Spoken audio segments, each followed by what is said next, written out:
Sandrine, fais-nous un petit coucou. Voilà, spécialisée dans les vêtements, dans le nettoyage du canapé. Elle est au top. Merci beaucoup pour ton accueil. Et que ça t'amène que de la bracha, Bezrat Hashem. Vraiment, Bezrat Hashem. Amen. חג פורים, חג פורים, חג גדול ליהודים, מסכות השנים שירים בריקודים. אבל גישה רששש, אבל גישה רששש, אבל גישה רששש, כבר השנים. אבל גישה רששש, אבל גישה רששש, אבל גישה רששש, כבר השנים, כבר השנים. חייבים אשתי וסומר, לי וסומר, לי וסומר. חייבים אשתי וסומר, לי וסומר, לי וסומר.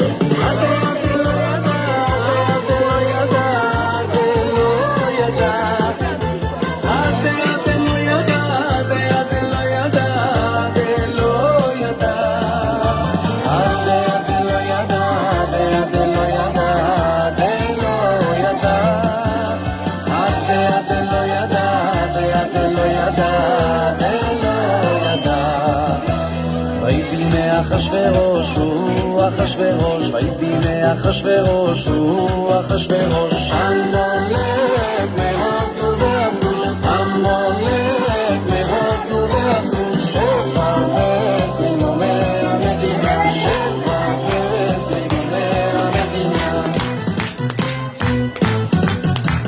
ככה יעשה לאיש אשר המלך, לאיש אשר המלך, חפץ יקרוב. ככה יעשה לאיש אשר המלך, לאיש אשר המלך, חפץ יקרוב. Ok.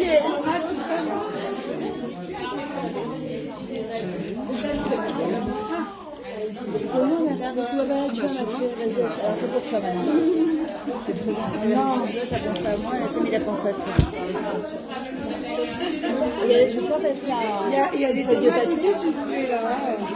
Ouais, mais après, parce que ça mouille tout. Le mijeté avant l'heure. Ouais, c'est bien. J'ai bien, mais dans une assiette à part parce que ça se mouille après. Le verre d'eau. Alors, dans une assiette, il y en a là. Juste de l'eau. Ça, ouais.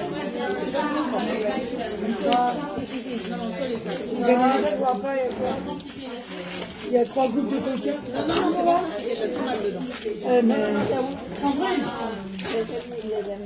On va faire gagner 3 chahirs là. Tu nous as rassemblé toutes les Allez, vas-y. On va continuer. On attend la tabaye 2 secondes. On va continuer avec l'ambiance entre temps. Alors, juste 2 secondes entre temps. Que Sandrine elle arrive.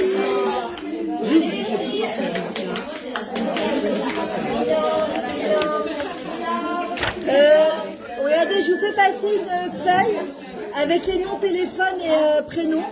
Comme ça, je vous fais savoir quand je suis sur Paris, quand je vous envoie des clips que j'ai fait, etc. Et celles qui sont intéressées après à la fin du cours, merci beaucoup. Je prendrai après. Ouais. Il y a des livres que j'ai ramenés sur les histoires du Baal Shem Tov. Voilà, les fabuleuses histoires du Baal Shem Tov qu'on raconte le Shabbat. J'ai la pensée positive. Il y a mon livre que j'ai écrit. Avec toutes les chagim et surtout mon parcours. Super le livre. Merci beaucoup. Voilà, vraiment, je vous invite à le lire parce que c'est sur toutes les fêtes sur un œil féminin. Il y a des livres sur le Chavetz Chaim. Enfin, il y a une tonne de livres. Je vous montrerai à la fin du cours. J'attends juste que Sandrine elle arrive. Et entre temps, vous que tu as chanté. ככה יעשה לאיש אשר המלך, לאיש אשר המלך, חפץ יקרוב. ככה יעשה לאיש אשר המלך, לאיש אשר המלך, חפץ יקרוב.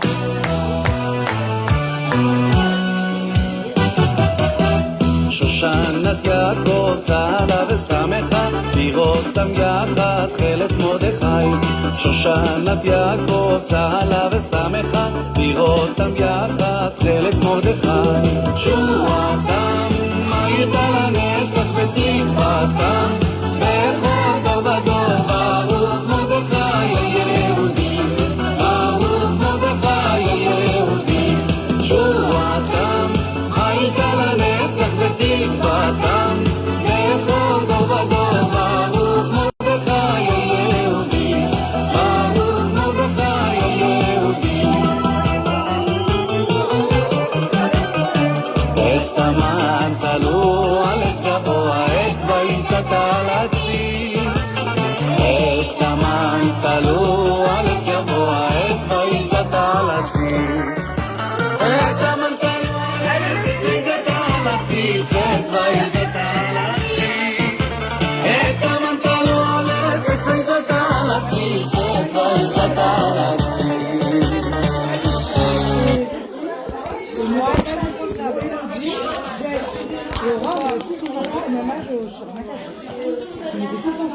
Voilà, si on peut faire un choucroute, on va démarrer là. Merci. Sandrine, on démarre? Ouais. Ok, alors, je veux un verre d'eau s'il vous plaît.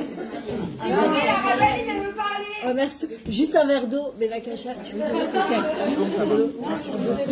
Ah, il y a de l'eau. C'est bon, Sandrine? Merci. Juste un verre d'eau. En fait, on ne sait plus comment ça goûte. Il fait très chaud, il fait très froid. Il fait froid. Merci. Merci beaucoup. Baruch atah Adonai Eloheinu melech haolam, Amen. Ok. Alors, on va démarrer. Alors, il va falloir beaucoup de mishmat. Parce que Baruch Hashem, je crois que Sandrine, elle ne s'attendait pas du tout. Et ça a été la surprise, tu vois, Vena Farou. Alors d'abord, je tiens à remercier particulièrement Sandrine, parce que la dernière fois, on a fait cours, on devait faire cours chez toi, et en fait, ça a été... rappelle-moi ton prénom. Voilà, chez Esther. Et une, elle a été mévatérette, toi, t'avais été mévatérette, elle avait renoncé à son cours pour quelqu'un d'autre. Et je sais que Sandrine, ça lui tenait vraiment à cœur la dernière fois, et je lui ai dit, je me rappelle, t'inquiète pas, on va faire un super cours de Purim, là, ça sort juste la veille de Purim, t'inquiète pas, ça sera de folie, et franchement, ça a été, je crois, au-dessus de nos espérances, Baruch Hashem. Et vraiment bravo pour la table que tu nous as fait. Vraiment, c'est voilà, et que vraiment à Kadash Baruch Hu t'amène la bracha, la parnassa, un bon souvenir, Bezrat Hashem, Beito Bezmano, un bon, avec des bonnes midotes, Bezrat Hashem, avec tes dunachat de tes enfants et une parnassa Beshefa, et que t'es même plus besoin de travailler que pour ton kiff, Bezrat Hashem. Et d'ailleurs j'ai un truc de Pascal, tu me rappelleras à la fin du cours. Ok. Et bravo à vous aussi de vous être déplacés. Et voilà, j'ai mon amie Sophia qui est de France, elle est aussi venue de passage, donc elle est avec moi au cours. Et c'est un plaisir. Bon, Rachel fait les trajets avec moi. Alors, Sandrine avait demandé un cours sur la Emouna le Bitachon. Donc, comme on est à la veille de Purim, je lui ai dit qu'on allait faire un chilouv, en fait, un mélange des deux, puisque forcément, Purim, c'est vraiment la fête de la Emouna du Bitachon. On pourrait penser que c'est Pessah. D'accord? Mais en fin de compte, c'est aussi Purim, pour plusieurs raisons. Premièrement, on nous demande, dès qu'on rentre dans le mois d'Adar, d'être Bessimcha. D'accord? C'est déjà pas évident d'être Bessimcha toute l'année. Là, on nous demande de redoubler de joie, de multiplier sa joie. Et on nous a demandé pendant 2 mois, et jusqu'à Bezrat Hashem, que ça continue tout le temps, qu'on soit toujours joyeuse. Et comme j'expliquais hier dans un cours, c'est qu'on ne peut pas sortir d'Égypte, de sa galoute sans joie. Quand on est triste, la liberté ne peut pas arriver, c'est pas possible. En fait, Akadosh Baruch Hu ne peut régner que dans un cœur plein de simcha. Et en vrai, c'est un vrai travail, mamash, au quotidien.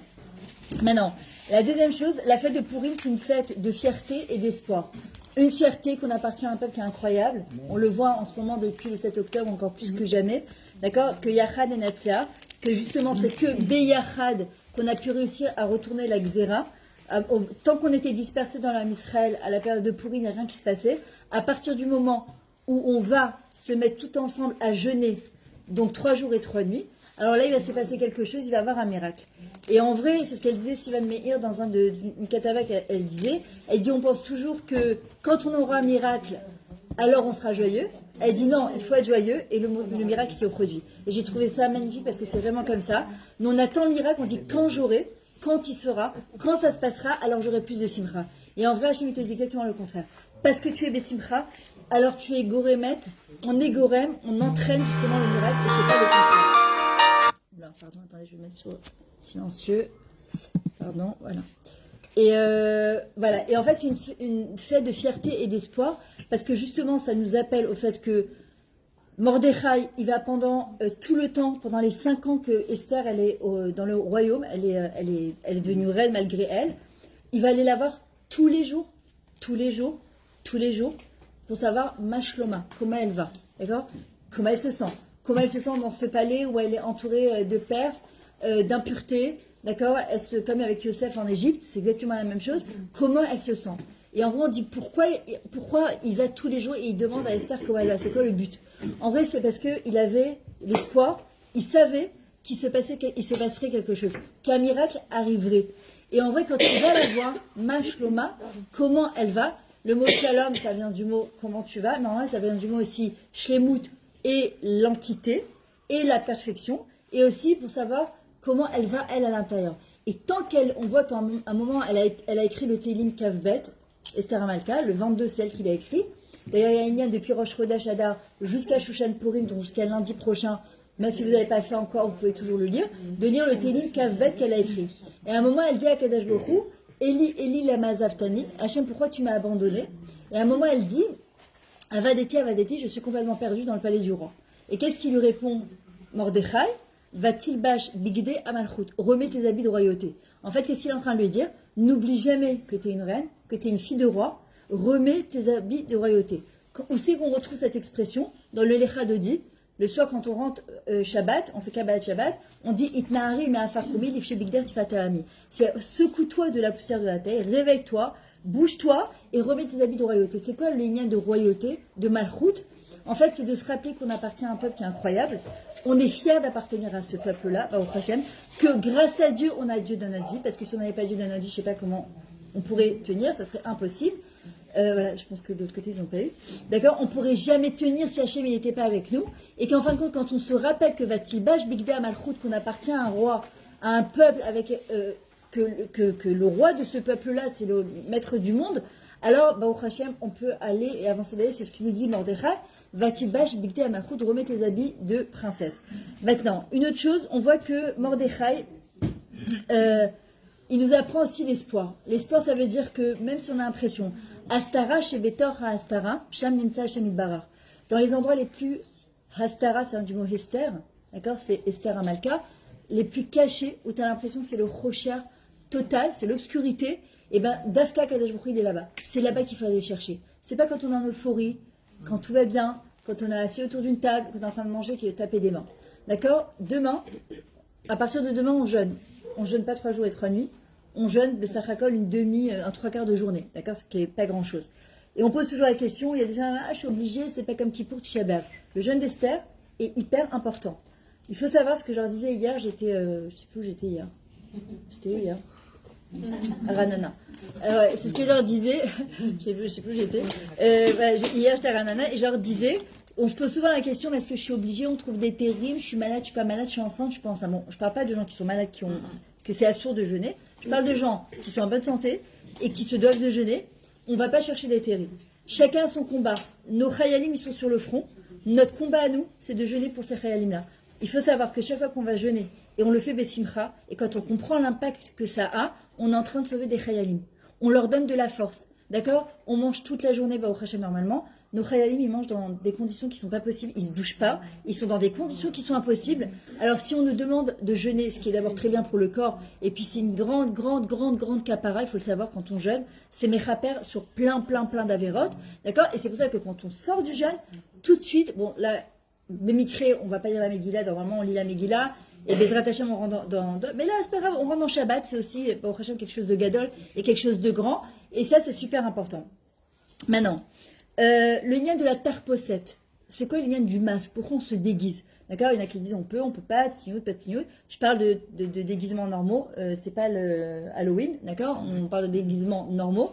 Alors, juste une petite parenthèse pour ceux qui ont des enfants un peu plus jeunes, en âge d'adolescence, où tu vas voir que les gosses, parfois, ils s'habillent. Je te dis à chez Mishmor, je dis mon Dieu, qu'est-ce qui se passe? La Rabbi Timur Israël dit toujours, dis-toi que tes enfants, ils se déguisent dans ce qu'ils sont jamais.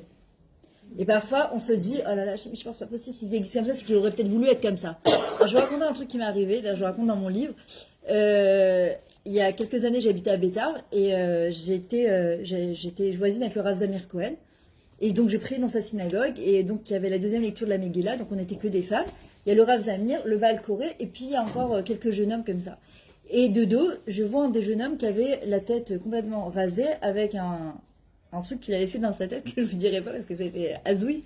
Et je me disais, ouais, les pauvres parents, mais pas, sans jugement, vraiment, je me disais, c'est dur. Enfin, c'est dur, quoi, et puis de rester fier de tes enfants et de surtout pas avoir honte de tes enfants.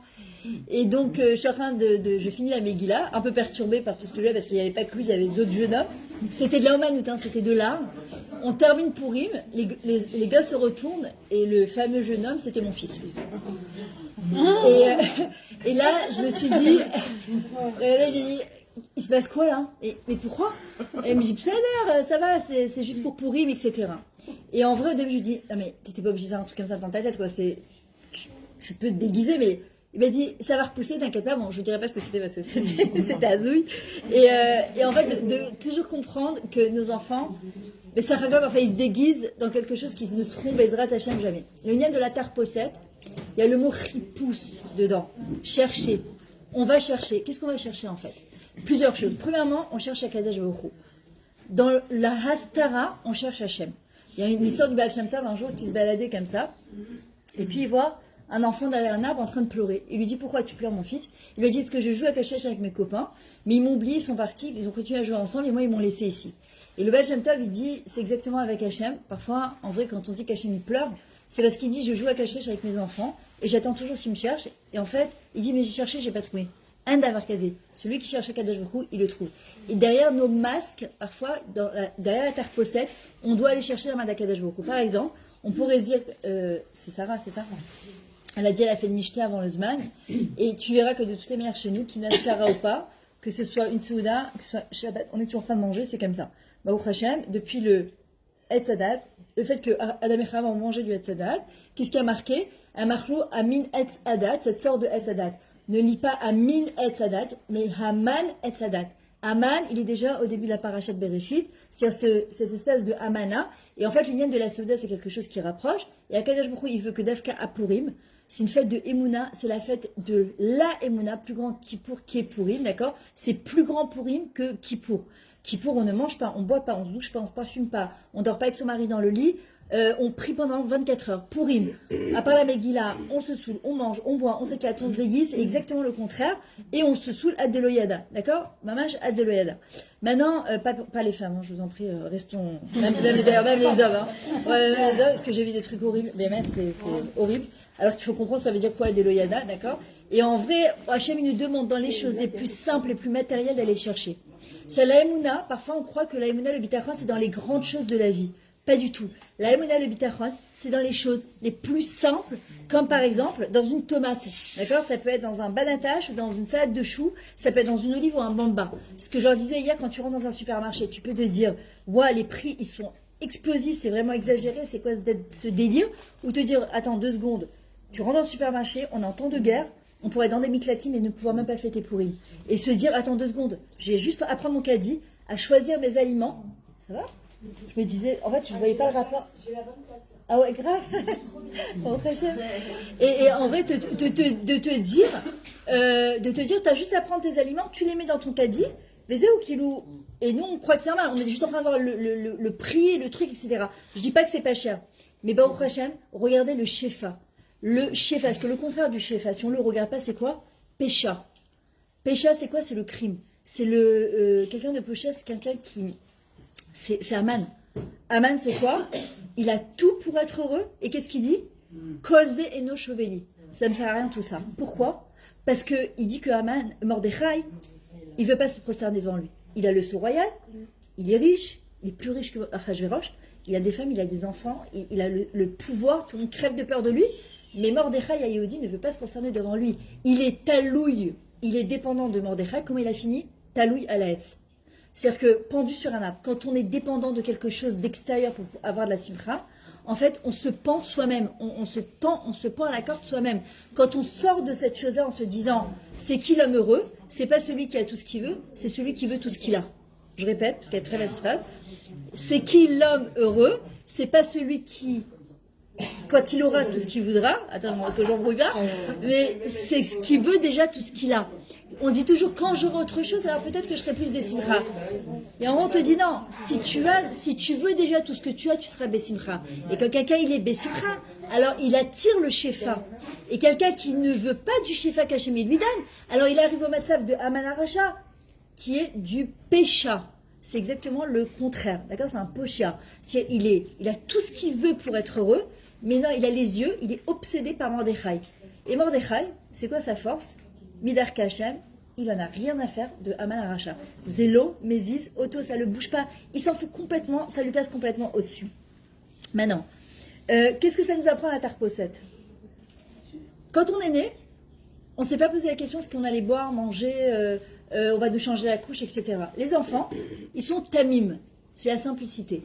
Ils rigolent, ils jouent, ils ne se prennent pas au sérieux. Nous, avec le temps, avec l'âge, avec l'éducation, avec les épreuves de la vie, parfois on se prend trop au sérieux. Alors on doit être sérieux, mais on ne doit pas se prendre au sérieux. La Tarposet, elle nous apprend que justement le jour où on se déguise, on n'a pas peur du jugement de l'autre. Or, on vit en permanence avec le jugement des autres, avec la peur de ce que les gens ils vont dire. Et tant qu'on est dans la peur de ce que les gens vont dire, comme Aman, en fin de compte, on ne vit pas, on n'est pas nous-mêmes. À Purim, on n'a pas peur de se déguiser, parce qu'on est tous pareils. D'ailleurs, Machatzit Shekel, même les plus riches, ils sont obligés de donner la même chose que tout le monde, que les pauvres ou pas. Et que si un pauvre, il n'a pas l'argent pour faire Machatzit Shekel, on lui dit, tu vas vendre ton habit. Pourquoi ? Pour qu'ils se sentent utiles, pour ne pas se sentir misken, pour ne pas se sentir différent des autres. On est tous pareils. Banim Kochan Hashem Lokechem.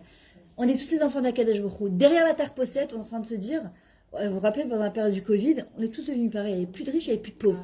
On était tous amendés de la même manière. On était tous avec les masques. D'ailleurs, c'était étonnant. Parfois, tu as des gens qui t'ont enlevé le masque et tu ne t'attendais pas à voir. Tu vois, tu te dis, on était tous pareils, tous les mêmes. Derrière la Tarposet, on apprend justement cette espèce de côté tamim, de retrouver un cœur d'enfant. Retrouver un cœur d'enfant. La tmimout, arrêter de se prendre au sérieux. Parfois, on se prend trop au sérieux. Et se prendre trop au sérieux, ça nous fait perdre de ce côté l'outil. Un enfant, il ne se pose pas la question. Il sait que ses parents vont s'occuper de lui. Il y a David Amelach, qu'est-ce qu'il dit? Ani kegouman alaimo. Je suis comme un enfant au sein de sa mère. Je ne me pose pas la question. Je sais qu'Hachem, il va me donner exactement ce que j'ai besoin, quand j'ai besoin, au moment où j'ai besoin. Et nous, on est là en train de se poser toujours la question, quand je vais devoir marier mes enfants, je me rappellerai toujours, les premiers cours que j'ai fait il y a 17 ans, c'était, je me rappelle, l'Oméchané dans un endroit. Et il y a une femme, elle est venue me voir à la fin du cours, en panique, et je lui ai dit, qu'est-ce que tu as? Elle me dit, je ne sais pas où inscrire mon fils à la yeshiva, parce qu'on m'a dit que ça jouait par rapport au shiduchim. Alors je lui ai dit déjà, c'est la kfirut de parler comme ça, parce que sinon, Yaakov, il se serait jamais marié, vu que son frère, c'était Esav. D'accord? Ça dépend de là où tu es, etc. Évidemment, on se donne les moyens d'eux, mais c'est pas parce que tu mets dans ta yeshiva ou dans ta séminaire que le gosse, il va avoir un meilleur shidour. C'est que des filotes. D'accord? Ça n'a rien à voir. Je lui dis, deuxièmement, je lui dis, mais il a quel âge ton fils? Elle me dit, il a 3 ans. Je lui dis, t'es sérieux? Alors elle me dit, oui, on m'a dit, il faut déjà préparer. Mais imaginez la rastra, c'est-à-dire la yeshiva, elle commence entre ou 13 ans ou 16 ans. C'est en train de se stresser 10 ans à l'avance. De où elle va mettre. Attends, Dieu est grand. D'ici là, t'inquiète pas. La yeshiva qu'il aura besoin de ton fils, elle s'ouvrirait exactement au moment où tu en auras besoin. Il est en train de se faire des calculs de comment, de pourquoi, etc. Et ça aussi, c'est Haman Aracha. Purim, c'est le mois de Hadar. Hadar, ça vient du mot Hadir. Hadir, c'est exceptionnel. Qui est exceptionnel? Nous, mesdames. D'accord? Qu'on le veuille ou pas. Une femme, elle est exceptionnelle. On a, chez le Hassani Kirsono, on le dit tous les jours dans la tfila, dans les brachot, les chot hachara, qu'Hachem, tu m'as fait selon ta volonté. D'accord? Moi, la vérité, j'aurais bien rajouté la bracha chez le Hassani Ish. Il y en a qui ne disent pas du tout. Mais franchement, eux aussi, ils ont des obligations qui ne sont pas sympathiques, comme prier 3 fois par jour obligatoirement. Nous, c'est 1 fois par jour. D'étudier de manière obligatoire. Nous, c'est un kiff de venir étudier. De ramener une parnasse obligatoire, vous allez dire, nous aussi. Mais en vrai, c'est pas notre rôle. Hein, dans la Ketouba, c'est pas du tout notre rôle. Et en fin de compte, chez Hassani Kirsono, le mois de Hadar, c'est le moment. On arrive, on sent qu'on a la fin de l'hiver et qu'on fatigue un petit peu. Tu sens que t'es. Ça y est. Et on rentre directement dans le mois de Aviv, d'accord, du printemps, de Pessar, et qu'est-ce qui se passe? Tout commence à rebourgeonner. Donc le mois de Hadar, c'est quoi? C'est le mois où on est Mechadesh Seretsonot. On renouvelle ses volontés. C'est-à-dire parfois, tu dis, j'ai prié, j'ai demandé, j'ai prié, j'ai demandé, j'ai prié, j'ai demandé, rien. Il n'y a rien qui est sorti, il n'y a rien qui a fait. Et Akadosh Baruch Hu, il dit, tu sais quoi, le mois de Hadar, c'est le moment où justement, tu vas demander à Akadosh Baruch Hu. Alors, je vous dis une seule chose, le jour de la Soudat Purim, Mishté, c'est-à-dire dimanche. Prenez un quart d'heure, 20 minutes, une demi-heure, allumez une bougie pour Mordechai et Esther. Et petite bodédou, isolez-vous pendant un quart d'heure, une demi-heure et demandez tout ce que vous voulez. Celui qui arrive aussi à se lever au Lot HaShachar, c'est vraiment le jeûne, c'est un moment où il doit être très très grand, c'est-à-dire demain, jeudi. L'entrée du jeûne, elle est vers 4h30, me semble. 4h30, je crois. Ouais.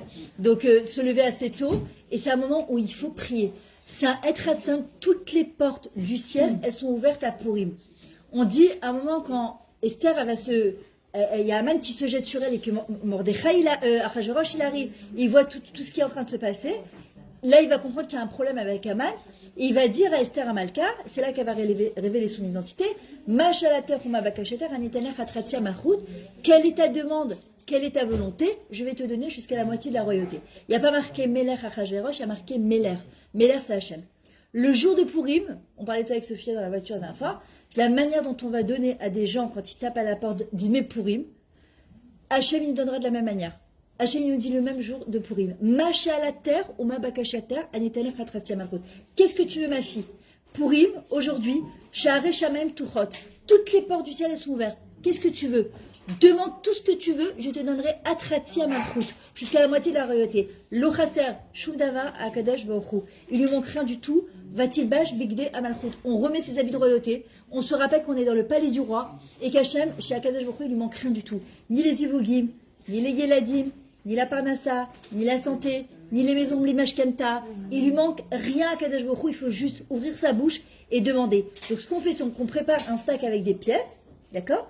Et on demande, et quand les gens ils tapent à la porte, ou même dans la rue, on leur dit, oh ils vont pas nous saouler ceux-là avec attendre la main, c'est pas possible, hein. Et ben c'est de donner avec un grand sourire, même un shekel, mais de donner avec un grand sourire. Pourquoi? Parce que c'est Mida Keneged Mida. Si je veux que Kadosh Baruch Hu me donne avec un grand sourire, je dois donner aussi avec un grand sourire. La manière dont je vais donner, Hachem Tzilcha Aliyad Eminecha, Hachem c'est mon ombre. Si je suis à l'ombre d'Akadosh Baruch Hu, la manière dont je donne, Hachem il me donnera aussi de la même manière. Maintenant, voilà. Maintenant, le Rav Gessler, il dit comment on arrive à la Simcha. Parce que on arrive à la Simcha par deux choses. Par la Emouna et par la Karatatov, la confiance en Dieu et la reconnaissance. Sans reconnaissance, c'est-à-dire s'arrêter et faire une liste de tout ce qu'il y a de bien dans notre vie, d'accord? Sans tomber, parce que très souvent, ce qui nous enlève la simcha, c'est la korbanout. En tout cas, la korbanout, c'est la miskenout, la petitesse, la victimisation. Regarde ma vie, regarde comment je suis, pourquoi ma vie elle est tellement compliquée, pourquoi c'est comme ça, pourquoi je me galère, pourquoi. Le Yehudi ne dit jamais pourquoi, il dit lema, vers quoi, qu'est-ce que Hachem tu attends de moi, d'accord? La victimisation nous éloigne de notre nous-mêmes, c'est Aman, il est victime de son propre sort, miskin, le pauvre, d'accord? Mais la miskenout nous rend sakana, c'est le même mot, miskenout sakana, d'accord? Ça nous rend en danger, ça nous met en danger, la miskenout, parce qu'on se perd complètement avec la miskenout et la victimisation. Donc ce qu'on doit faire, d'accord, c'est sortir justement de cette victimisation, d'accord? Et reprendre le dessus, c'est-à-dire la responsabilité de sa vie. Qui c'est qui va nous apprendre ça? Mordechai. Alors, juste 2 secondes, si vous pouvez faire un chitouf de secours Bevakasha, Bezrat Hashem, que ce soit pour la tzad des Chatoufim, pour les Chayalim, les Chayalim Bezrat Hashem, qui rendent tous des Meshlemim, et que Bezrat Hashem, à travers que la Géoula elle arrive, hein, Sophia, que le nom d'Akadosh Baruch Hu, il va être dévoilé sur terre, Bezrat Hashem. Alors, qu'est-ce qu'il nous apprend Mordechai, justement? Dont on apprend le lien de victimisation et de responsabilité, justement, dans l'histoire de Esther et Mordechai. Le début de la Megillah, c'est que le peuple est complètement dispersé, éparpillé. Ils vont assister à Michté, ils vont utiliser les ustensiles du Beth Amikdash. Ils veulent surtout ne pas être différents. Ils essaient de s'assimiler, d'accord, ce qu'on appelle la Hitbolelut. Ils veulent pas qu'on les pointe du doigt. Ah, les Juifs, ils veulent pas, donc ils se mélangent à un festin qui va durer 180 jours, c'est-à-dire 6 mois d'affilée. Je sais pas si vous imaginez. Où il y a à boire et à manger, et il y a des prostituées à boire et à manger aussi, de la même manière, et malheureusement, c'est ce qui va se passer, ça je l'ai appris dernièrement, et c'est aussi une des fautes graves qu'ils ont fait, ça a été du n'importe quoi, c'est des hommages Sodome et Gomorrhe. Et alors, quand ils vont voir qu'il va y avoir la Xéra avec Aman, le décret, ils demandent à Mordechai d'aller se prosterner devant Aman. Ils pensent que c'est à cause de Mordechai qui ne se prosterne pas, que Aman est en colère. C'est vrai. Alors que c'est qu'une ashlara, c'est une répercussion de leur comportement. Mais le truc, c'est qu'on est toujours en train de se dire que c'est la faute d'un tel, et c'est la raison pour laquelle je suis dans cette galère aujourd'hui. C'est la faute de mon père, c'est la faute de ma mère, et c'est la faute de mon prof, et c'est la faute de mon mari, et c'est la faute de ma belle-mère, et c'est la faute de mon collègue du travail, c'est la faute de mon boss, et de mon voisin, c'est la faute de la terre entière, sauf la mienne. Et Mordechai, il ne démord pas. Midarke Hachem. Il ne bouge pas ni à droite ni à gauche. Il sait où il va, il sait ce qu'il veut. Et il sait qu'il veut surtout amener l'homme Israël à faire teshuva. Et tant qu'on ne fait pas teshuva, c'est-à-dire qu'on ne se responsabilise pas, c'est quoi la teshuva? De dire, ok, mais c'est d'ailleurs, jusqu'à maintenant je ne savais pas, jusqu'à maintenant je n'étais plus au courant. Ok, j'ai fait des mauvais choix. Et ce sont aujourd'hui ma vie, en fait, c'est le reflet des choix que j'ai fait, bons ou mauvais aujourd'hui. Et les choix d'aujourd'hui, ça va être mon futur de demain. Donc à un moment, il faut se poser et se dire, ok, si c'est pas ma team lead, si ça me convient pas, alors qu'est-ce qu'il faut faire pour changer? Mais je peux encore continuer à accuser la terre entière et dire que c'est la faute, c'est la faute, c'est la faute. Sauf que Mordechai, il ne bouge pas, Esther, elle bouge pas, et elle organise un michté avec Aman et Achashverosh pour Kiilou tourner le dos au homme Israël. Pourquoi?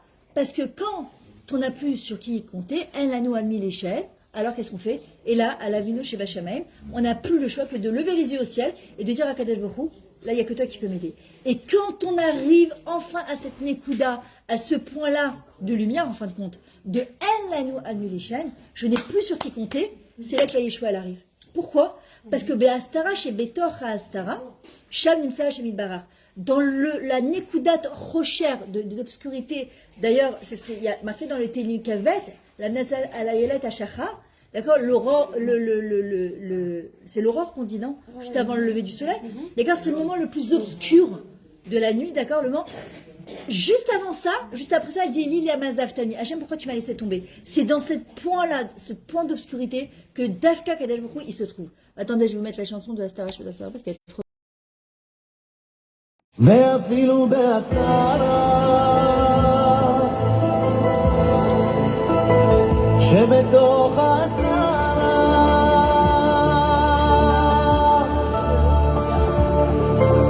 בוודאי גם שם נמצא השם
les plus durs qui se cachent derrière toi, sache que Dafka là-bas je me trouve. C'est ce qu'il nous dit à Kadesh Baruch Hu.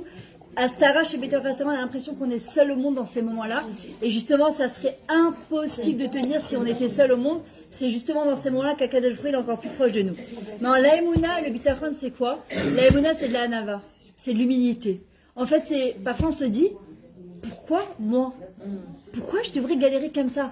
Pourquoi on dirait qu'Hachem, le ciel, il s'est acharné sur moi? Tu vois, des fois, il y a des périodes dans la vie, tu te dis, mais c'est pas possible. On dirait qu'on a fait un concentré de galère, on te l'a jeté sur toi, tu vois, c'est pour toi, tu vois. Hachem, il s'est levé ce matin, il a dit, ça là, tu sais quoi, je vais en mettre plein des tréchotes sur la tête. Pas du tout. Le chourage de la Emouna, c'est de la Hanava, de l'humilité, et pas de se dire pourquoi ça m'arrive. Il faut comprendre que le but de tout ce qui nous arrive, en fait, c'est comme un puzzle. D'ailleurs, on le voit dans l'histoire de Mordechai et Esther, ça a duré 5 ans. Toute l'histoire, c'est un puzzle.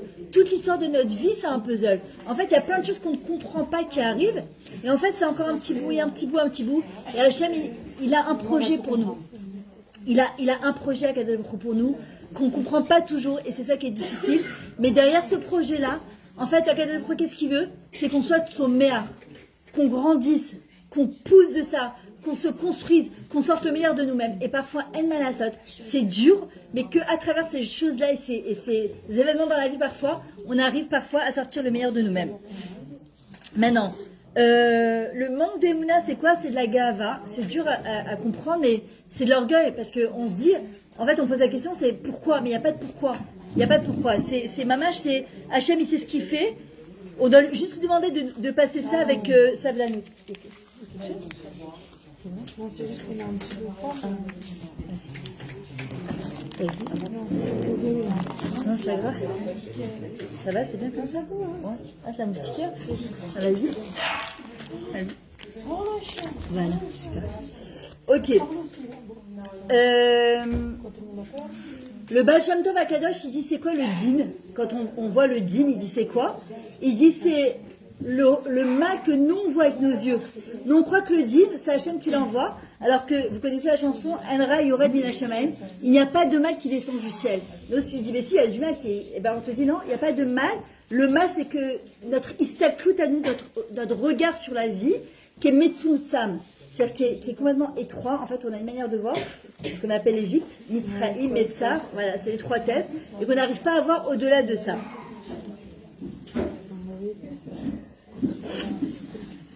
Alors, qu'est-ce qui amène justement de la simcha? Déjà, il faut chanter. C'est pour ça que moi, je commence toujours mes cours de Torah, pas que à Purim, en chantant, sauf dans les périodes de Homer et Tchabéa, mais en chantant. D'accord, il y a une très belle chanson de Michel Sardou, voilà, que tout est beaucoup plus sympathique en chantant. C'est comme ça, même de te faire truquer, c'est quelqu'un t'insulte ou quelqu'un, et ben, c'est toujours plus sympathique en chantant. D'accord, que quand quelqu'un, il fait tout avec la rasra et la zvout, et qu'on fait la tête, etc.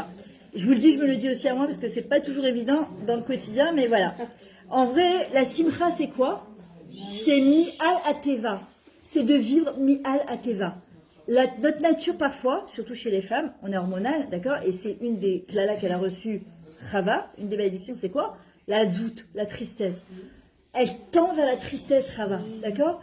Et en vrai, c'est quoi le tikkun de Chava? D'accord? Alors, je fais la préparation à l'accouchement spirituel. Je l'ai fait à ma fille cette semaine, c'est magnifique. Et en vrai, c'est tout l'union de l'accouchement, c'est quoi? C'est de passer de Chaya à Chava, de Chava à Chedva. C'est quoi Chedva? Chedva, c'est le summum de la joie, de l'allégresse. Et en vrai, on ne peut y arriver que si on dépasse la nature, mi'al ateva. Le mot teva, la nature, ça vient du mot la adbia. C'est ce qui nous tire vers le bas. C'est ce qui nous fait couler. Ouais, mais c'est ma nature, qu'est-ce que tu veux? J'y peux rien. J'ai tout un pareil d'ailleurs dans mon livre.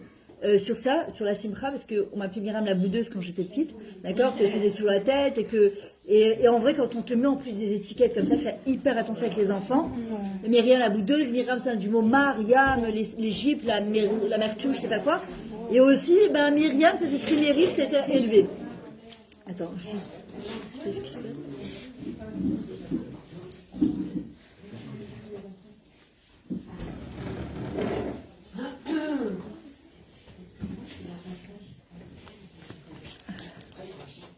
Voilà, c'est aussi d'arriver à danser. D'accord, quand on n'a pas envie, regardez, pourquoi le sport, ça fait tellement du bien. Parfois, tu arrives au sport, t'es jeune, tu ressors, t'es bien. Pourtant, t'as rien fait, t'as fait du sport. Et pourtant, le sport, c'est pas toujours un kiff. Hein. Parfois, tu le fais parce qu'il n'y a pas le choix, parce qu'il faut maigrir, parce qu'il faut faire attention à sa santé. Et pourtant, il y a un phénomène, même le rabbin il le dit, qu'au bout d'une demi-heure de sport, il y a l'hormone de la simcha qui se réveille. D'accord? Alors, le Rav Dessler, il dit, t'as pas envie de danser? T'as pas envie de chanter? La joie, elle va pas arriver. Tu veux de la joie? Il dit, mets ton corps en mouvement. Pourquoi on le chante comme ça? Miché, miché, miché. C'est comme quand on doit allumer le moteur d'une voiture, le starter qui a été refroidi. Il faut tourner la clé plusieurs fois à l'intérieur. Parce que jusqu'à que ça fait, tu sais, le moteur fait brrr, brrr, brrr. Bah, à l'intérieur, c'est exactement pareil. Jusqu'à que le corps, il se remette en mouvement. Et en fait, parfois, il faut faire plusieurs fois. Puis d'un coup, hop, ça redémarre. Faire semblant de rigoler. Parfois, il faut faire semblant de rigoler. Il y a aujourd'hui ce qu'on appelle des sadnaot de tzrok. Il y a des ateliers de rire. C'est-à-dire qu'il y a des gens, ils sont spécialisés pour faire rire les gens. Alors, il y a une espèce de ego qu'on a parfois, surtout quand on est en communauté. Il y a quelqu'un qui va rigoler. Ça contamine, c'est contagieux. Et en fait, tu n'oses pas rigoler, puis à un moment, tu ne peux pas te retenir. Et pourquoi on devrait se retenir? C'est comme parfois, tu as envie de pleurer de hitrachou, d'émotion. Et oh, je suis lourde là, toujours. Si pour qui a dit que c'était un problème de pleurer, surtout si c'est un pleur d'émotion, ma baya. On parle pas de pleurnichon, on parle de pleurer. Et de rigoler, c'est exactement la même chose. De rigoler, ça ouvre le cerveau, ça ouvre la neshama, ça ouvre le nefesh, et ça permet de trouver des solutions que quand on est dans la tristesse, on ne trouve pas. Or que quelqu'un, quand il est dans la simcha, il trouve des solutions. D'accord? Alors que quand on est dans la tristesse, en fait, c'est comme si j'avais la tête dans un seau je ne vois pas autour je peux pas voir au-delà de ça. Maintenant. Vous avez fait ça une fois dans le métro. De quoi? Vous avez fait ça comme celle que dans le métro, j'avais vu sur Facebook. Le monsieur il regardait, il rigolait, et tous ceux qui étaient assis, genre, ils le regardaient, ils se faisaient pas, et après ils sont tous mis. Mais c'est parce que c'est contagieux.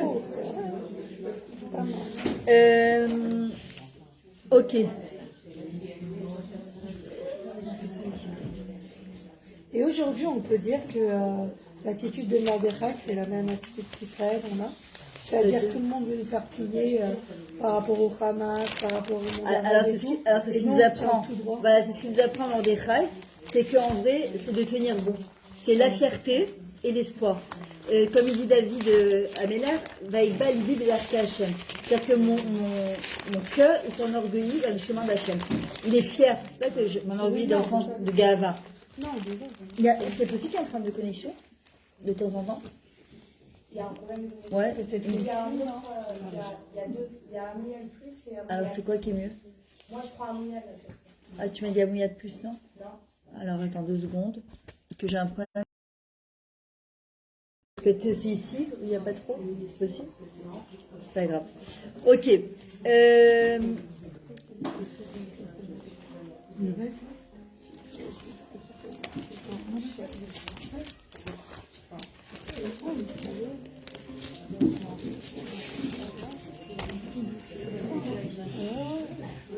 Ok, il faut savoir que Purim, c'est aussi, on dit qu'on a, le Rav Pinkus il dit on a reçu la Torah à nouveau. De temps en temps, il y a marqué, tu vois, quand il n'y a pas de commentaire, il y a marqué connexion lente. Et bon, c'est pas grave. Ça marche là? Je sais pas, j'espère. Attends, je vais regarder. Le Rav Pinkus il dit que le jour de Purim, c'est Triat Hametim. On a revécu à nouveau. Et en fait, on dit que c'est un deuxième Matan Torah. Pourquoi? Parce qu'on a voulu s'assimiler, on a voulu faire comme tout le monde. Et quand on a compris à 2 doigts d'être exterminé qu'on avait la chance d'appartenir à Israël, alors il s'est passé un phénomène qu'ils ont fait tchouva, 3 jours et 3 nuits, ils ont jeûné, et ils ont demandé à Kadosh Baruch Hu, Mamash Mechila, et il y a eu un Vena Aforchu. Et là, on dit qu'à ce moment-là, on a reçu la Torah à nouveau, mais Beratson. Parce qu'il y en a qui disent qu'à Shavuot, on a reçu un peu Bekfiut, c'est-à-dire un peu, voilà, pas trop, on a le choix, mais pas trop le choix. Alors qu'à Purim, on l'a reçu Beratson, c'est-à-dire qu'on a choisi délibérément en disant Hachem, mais Baruch Hachem, que tu es notre Dieu, et merci mon Dieu qu'on appartient à soi à Israël, et merci mon Dieu qu'on est juif, et merci mon Dieu qu'on a cette Torah, et on a voulu faire comme tout le monde, alors qu'en vrai, c'est un srout et une fierté de ne pas être comme tout le monde. D'ailleurs, le mazal du mois d'Adar, c'est quoi? C'est poisson. C'est quoi le poisson? Quand est-ce qu'il est vivant? Quand il nage à contre-courant.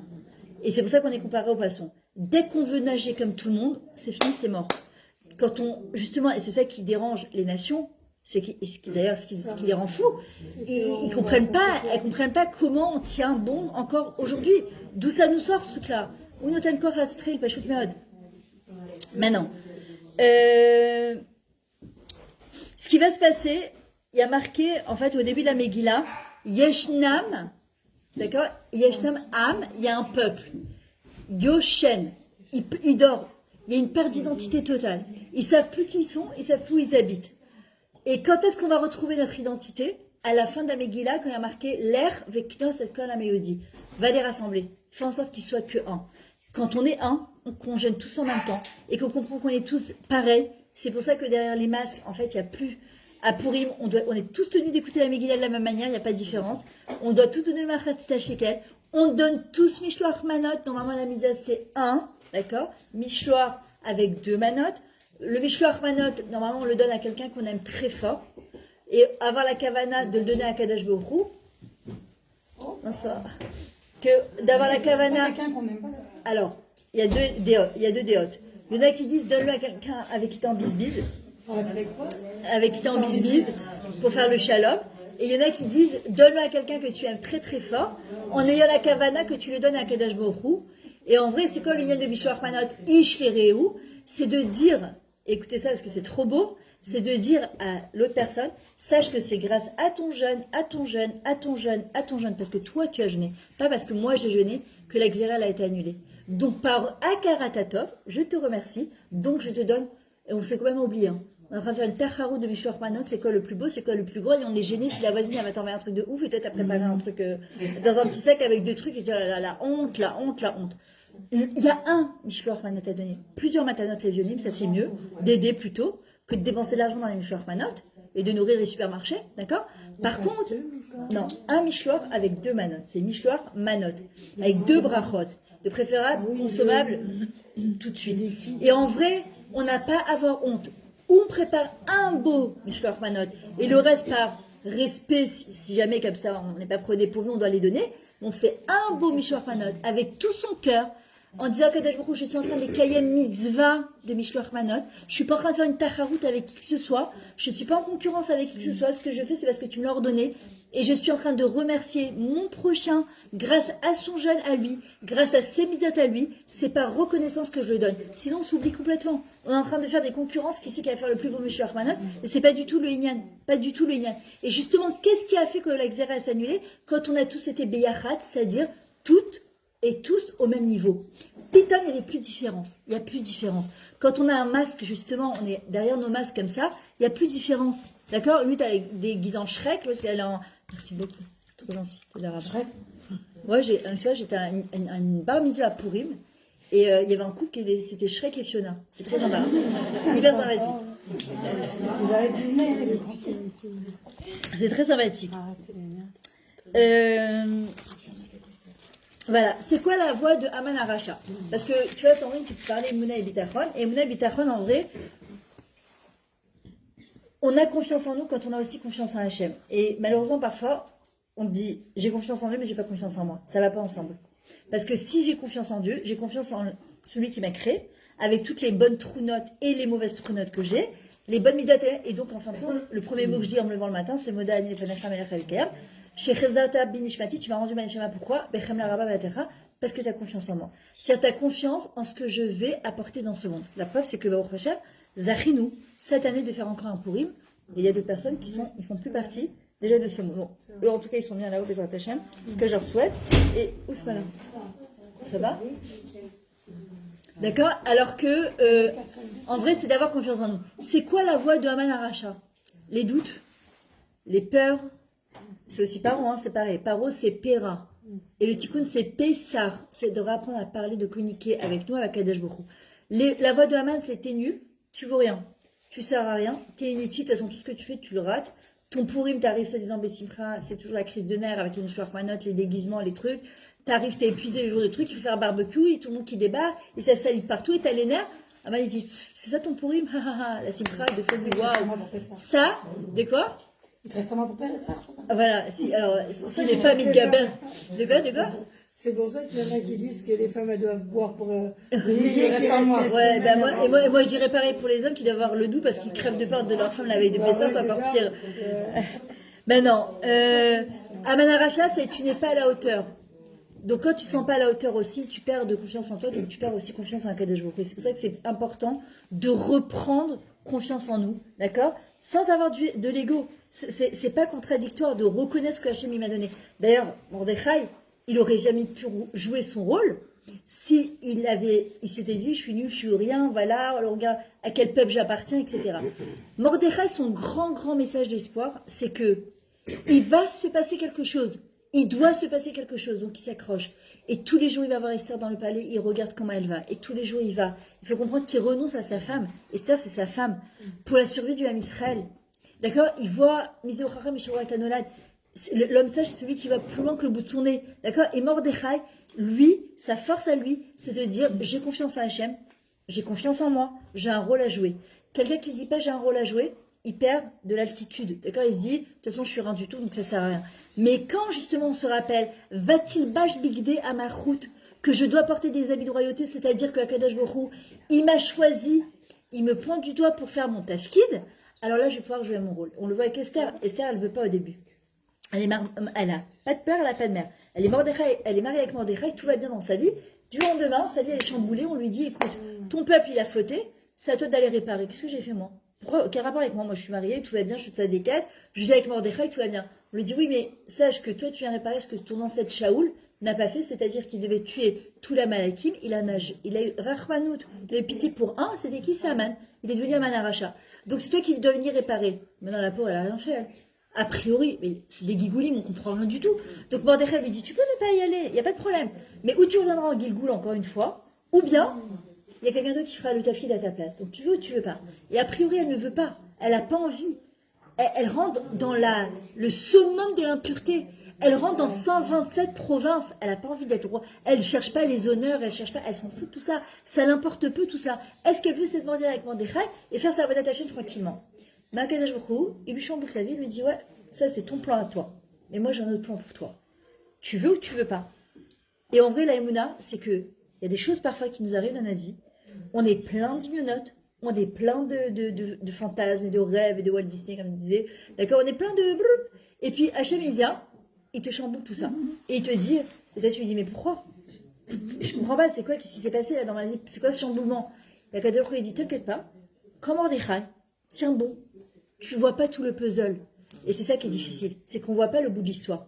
Et l'histoire de Megillat Esther, c'est pas... Il était une fois... D'accord, c'est pas Cendrillon, c'est pas Blanche-Neige qu'on est en train de raconter.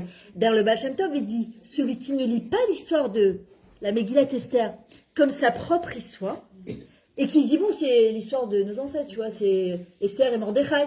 Tu vois, comme quand on est en train de lire un truc de Walt Disney, tu sais, ça commence toujours par un parchemin dans le début de Walt Disney, et avec les petites étoiles, il dit, il est pas qui de la Megillah. Le Baal Shem Tov dit, il est pas qui de la Megillah. Pour être qui de la lecture de la Megillah, il faut absolument s'imprégner de la Megillah, comprendre ce qui est en train de se passer, que tout le début de la Megillah, c'est la rasera totale. Hein. Quand tu lis le début de la Megillah, à la limite, tu te dis, mais pourquoi l'histoire ne commence pas à partir du moment où Esther, pourquoi on est obligé de raconter tout le début, la Megillah, ça sert à quoi? Ça nous sert à rien, on dirait un conte de bizarre là. Justement pour nous montrer que tout ça, il y avait un déroulement. Et que pour arriver à la fin de la Megillah, Megillat Esther, c'est de dévoiler ce qui est caché dans les choses parfois les plus obscures de notre vie. Et la Megillat Esther, en fait, c'est de l'Hisdaot, c'est de s'identifier en se disant, en quoi je m'identifie à Esther Amalka? Elle est où ma place dans la Megillat Esther? Et qu'en vrai, quand il y a marqué que le roi n'arrive pas à dormir, on ne parle pas du roi Achashverosh, on parle du roi Melech Haolam, ici qui va exterminer son peuple. Comment vous voulez qu'il dorme? Même s'il dort jamais, il n'est le Velochin Shema Israël, mais il a la rasera Hachem. Pourquoi? Parce qu'on a entraîné un comportement que Hachem il ne peut pas faire autrement que de nous exterminer. Tu dis, bah si, il peut faire autrement. Il dit non, parce qu'il y a des choukim. La seule chose, écoutez bien, parce que ça nous concerne, qui peut faire que les choses, elles changent, c'est le bitachon, c'est pas l'emouna. L'emouna, on est tous maminim ou des maminim. On est tous confiants, fils de confiants, on sait que Dieu, il gère ce monde, il règne dans ce monde, que le 7 octobre, c'est lui qui l'a. Mais non, le bitachon, c'est pas seulement le savoir, mais c'est le vivre. Et en vrai, ce qui va se passer, c'est qu'à un moment dans la Megillah, il y a marqué le roi n'arrive pas à dormir, et il va sortir le Sefer HaZichronot, le livre des souvenirs. Et là, d'Afka à ce moment-là, dans la Megillah, il va se passer un miracle. C'est le premier, c'est le début. Nous, on croit que le miracle, c'est quand même venir un roi à la fin de la Megillah. Pas du tout. Il y a un déroulement. C'est comme Pessar. Pessar, la Géoula, elle arrive, mais ça arrive par rapport d'abord les 10 plaies, mais chaque plaie, elle l'amène à la Géoula. Et après, il y a la Géoula finale. Et la Géoula finale n'arrive pas tout de suite. On traverse la mer elle s'ouvre en 12, la mer elle s'ouvre pas tout de suite, et on avance jusqu'à un moment, il y a marqué, dans la Gada, va même Igiou Adnafesh, que l'eau est arrivée là, et on dit, Hachem, stop, je n'en peux plus, Hachem, stop, il faut que ça s'arrête. Et là, il se passe quelque chose. Et en vrai, dans la Megillah, Hachem, ce qu'il nous demande, pour être qui de la Megillah, c'est que chacun y prenne ses chavilotes de problèmes, parce qu'on en a toutes dans Hachem, le chasser la nous, d'accord, grâce à Dieu, il nous en manque pas, et qu'on les juxtapose à l'histoire d'Esther et Mordechai. Et de se dire, où c'est dur pour moi, où c'est que Aman Aracha, il est présent dans ma vie. Aman, c'est les peurs, c'est les doutes, c'est les angoisses, c'est le stress, c'est le mécontentement, c'est le manque de simcha, c'est la tristesse, c'est Aman. Où c'est que ça se exprime dans ma vie? Au moment où il y a le Sefer HaZichronot, le livre des souvenirs, et qu'à un moment, Kadesh Baruch Hu, il y a marqué qu'il n'arrive pas à dormir, là commence le début de la Géoula. Et de dire à Kadesh Baruch Hu, tu sais quoi Hachem, quand je lis ma Megillah, de dire à Hachem, là, dans ma vie, je veux qu'il se passe quelque chose. Voilà. Là, il faut qu'il se passe quelque chose à Kadesh Baruch Hu. Comment? C'est pas mon problème, c'est le tien. Moi, ce que je sais, c'est que je sais et je veux qu'il se passe quelque chose. Et donc, en lanou ami les chaînes et la vinoshimachane. Là, à ce moment-là, j'ai une chose à faire, c'est de mettre ma tête sur Akadosh Baruch Hu. Et Esther et Mordechai,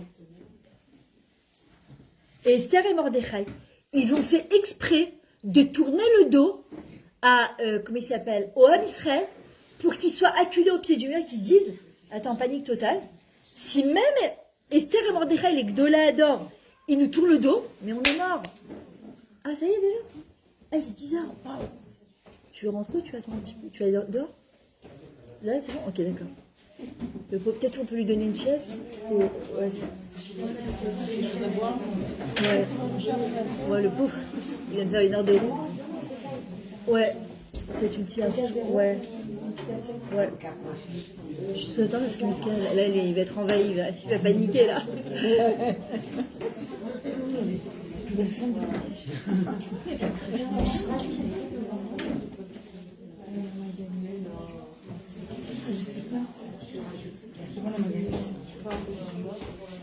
Et en vrai, quand il y a marqué à la fin de la Megillah, Vena Forhu,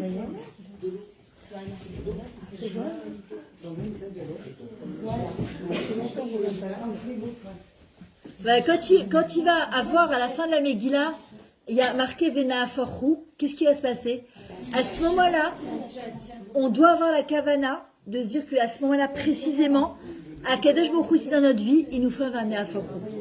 Mais pour faire Vena Forhu, on est obligé, et écoutez bien parce que c'est hyper important.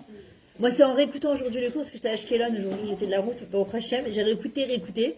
Et c'est grandiose en fait, c'est que pour arriver à un Vena Forhu, que Hachem, il puisse intervenir, parce qu'il peut intervenir à n'importe quel moment de notre vie, mais Hachem, il peut intervenir dans notre vie que si nous, on se place au-dessus de la Teva.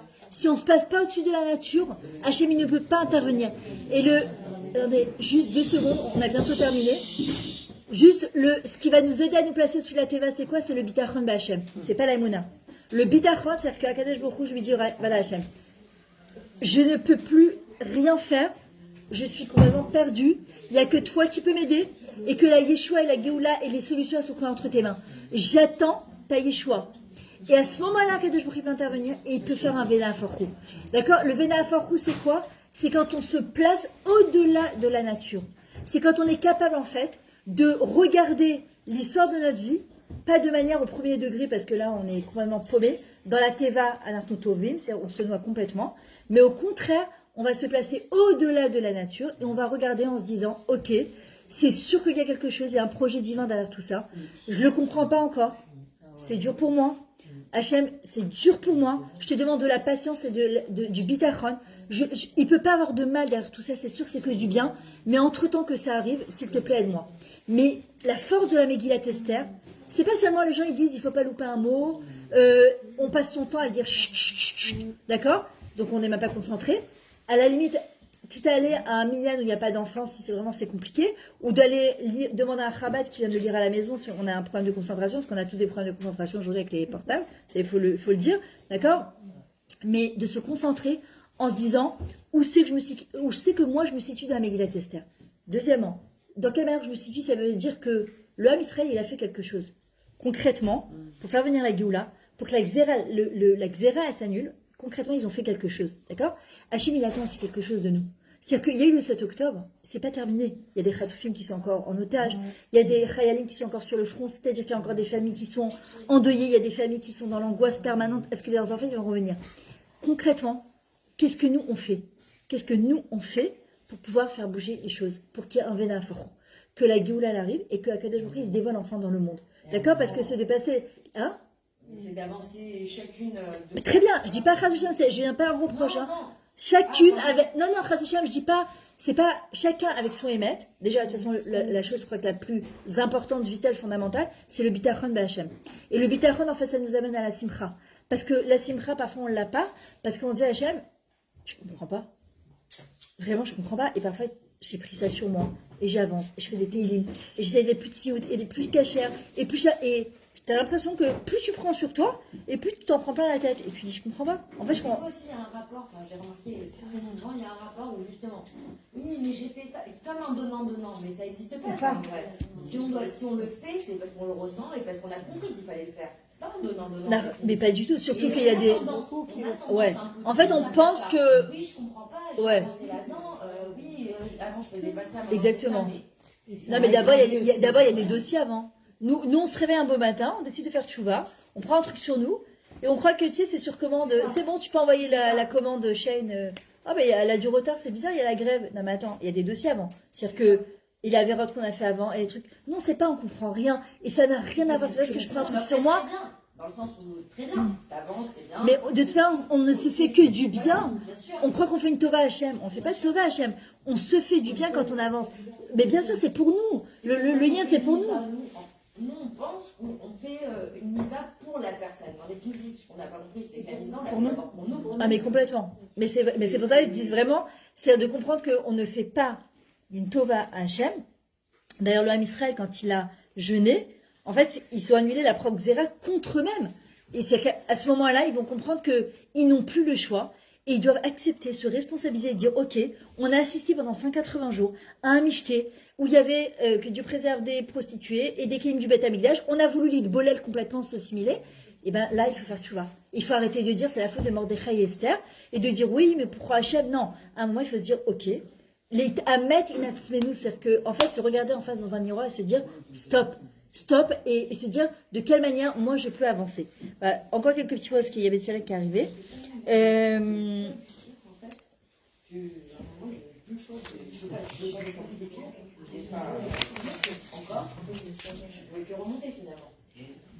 Mordechai nous apprend aussi autre chose. La Emouna, le bitachon, c'est quoi? Parce que faire tes chouvas, il faut oser. Il faut oser. En hébreu, oser, ça se dit comment? Oz. Vaïten oz la moïten, c'est pareil. Oz, c'est oser, c'est du courage, c'est être audacieux. D'ailleurs, on dit que la fin des temps, la geoula des enfants, c'est quoi? Le dehors des enfants, c'est quoi? Azud d'Igdusha. Et Mordechai, c'est l'exemple même de la Azud d'Igdusha. Il est effronté, il affronte Aman. Mais pourquoi? Parce qu'il a Shiviti Hashem et Negditamid. Il a Hashem en face de lui. Donc il a peur de rien. Mordechai, il a peur de rien. Pourquoi? Parce qu'il a Hachem en face de lui, il sait qu'il a un tafkid sur terre, il a un rôle sur terre. Donc ce petit Haman, nous, qu'est-ce qu'on fait parfois? On a peur du Hamas, on a peur du directeur de l'école, on a peur du directeur de la banque qui t'appelle, on a peur du mari qui fait ci, on a peur de l'adolescence qui est en train de te rendre folle, on a peur de la belle-mère qui va venir à Pessah, qui va te dire encore je sais pas quoi, on a peur de... Mordechai, il dit, mais laisse tomber tout ça. Shiviti Hachem et Nigdi Tamid. Regarde, il n'y a que Hachem en face de toi. Et Mordechai, c'est un message de courage qui nous apprend à Purim, la Azout. D'accord? L'effronterie, mais qui vient d'un bon makom. Il y a marqué, nous ose les Elohim, donner la force à Hachem. Moi, je peux donner la force à Hachem? Moi, je donne la force à Hachem? Hachem, il me donne la force. Alors, on dit non. Quand une personne, elle se renforce en Emouna et Bitachon, et qu'elle est audacieuse, les Shem Shamaim, elle donne la force à Hachem de quoi? Hachem, c'est ce qu'il dit à Mordechai. Et on voit avec le Chet Haïgel, avec la faute du Vaudor, pareil, quand il dit à Moshe Rabbeinu, Daber, Daber Hachem Moshe, Daber à Bnei Israël, va leur parler. C'est quoi va parler au Bnei Israël? Va leur dire qu'ils fassent quelque chose. Ok, ils ont fauté, ils ont fait le Hegel, ils m'ont tourné le dos, ils ont fait Avodazara, tout ce que tu veux. D'accord, ils ont mangé pendant 180 jours avec dans les Kélim du Béli. D'accord, tout ça c'est très bien. Qu'ils fassent quelque chose. Qu'ils me montrent qu'ils fassent quelque chose. Et là, je pourrais intervenir. Nous, ose Elohim, il faut donner la force à Kadosh Baruch Hu. Dans le Bitachon, c'est pareil. C'est de dire à Kadosh Baruch Hu, ok, tu sais quoi, je suis pas au top. Je fais du lachon hara, parfois je m'énerve, parfois je crie sur mes enfants, parfois je suis triste, parfois je fais pas les choses bessibra. Ok, t'as raison. Mais Hachem, si toi tu m'aides pas, je vois pas qui c'est qui va m'aider. Et il y a que toi qui peux intervenir maintenant dans ma vie et m'aider. Et si toi tu m'aides pas, Hachem, moi je suis ta fille, Vatildash Bigda Malchut. Moi je suis dans le palais du roi. Hachem, j'ai besoin que tu rentres dans ma vie, que tu interviennes. Je peux pas faire autrement. Et c'est ce qu'il fait Mordechai. En fait, c'est ce qu'il apprend. Il prend des risques. Il y a prendre un risque en hébreu, c'est listaken. C'est prendre un sikoun. Mais aussi, c'est ce qu'on a dit, c'est on va la miskenout, la petitesse, on prend un risque. D'accord? Il va prendre un risque avec les Shem Shamaim. Et attendez. Oui, voilà. Et pour terminer aussi, très important, on va voir qu'à un moment, Esther va timtsachen be'ene ameler. Il n'y a pas marqué melech à Rajerosh. Esther va trouver grâce aux yeux du roi. D'accord? Pourquoi elle trouve grâce aux yeux du roi? Comment on trouve grâce aux yeux du roi? Melech Macham Lachim Akadosh Baruch Hu. Comment on fait pour trouver grâce aux yeux du roi? Quand on est nous-mêmes. Quand on n'a pas peur de la pression sociale. Quand on n'a pas peur du qu'en dira-t-on. Quand on essaye de s'adapter à la volonté d'Hachem et pas à la volonté des hommes. on essaie de faire, il y a marqué Batel Retzonach Neged Retzonot, oui Batel Retzonach Echem Neged Retzonach. Si au contraire, moi j'annule ma volonté devant celle d'Hachem, alors Hachem il annulera la volonté des autres contre la tienne. Mais quand j'essaie de trouver grâce toujours aux yeux des gens, et Aman, et Achashverosh, en pensant que ça va me faire quelque chose, ça fait exactement l'effet inverse. Alors que justement, quand moi je m'adapte à ce qu'Hachem il veut, alors Vatimtsachen Ben Ameler, elle va trouver grâce aux yeux du roi. Et là il va se Bezrat Hachem, il va se passer quelque chose.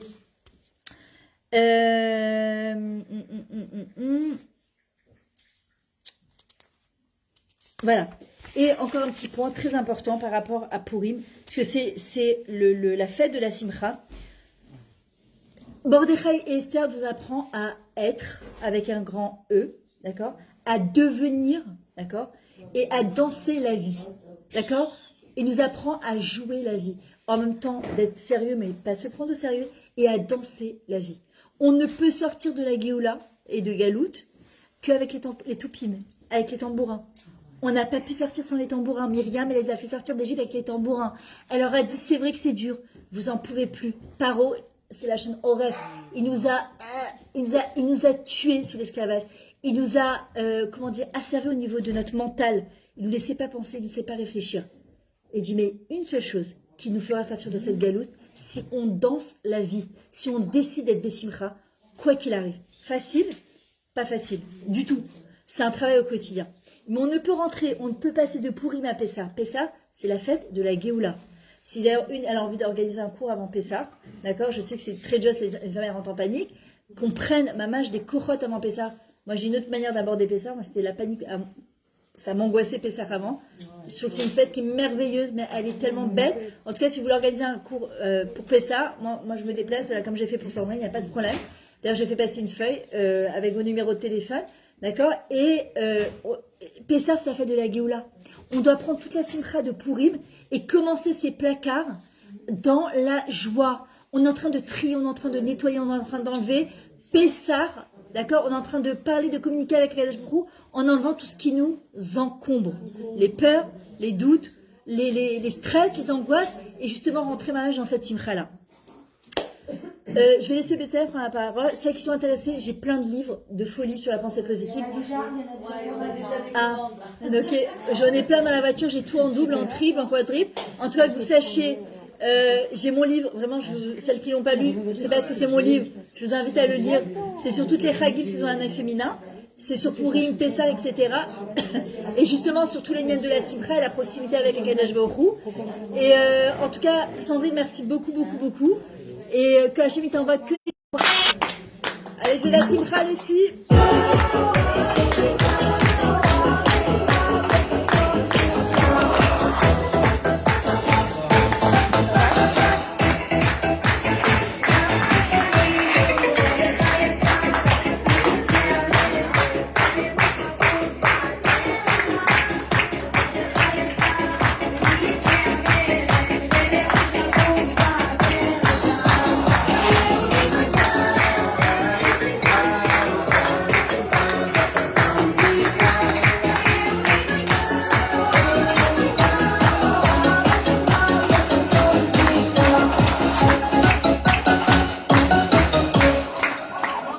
Voilà. En tout cas, au prochain.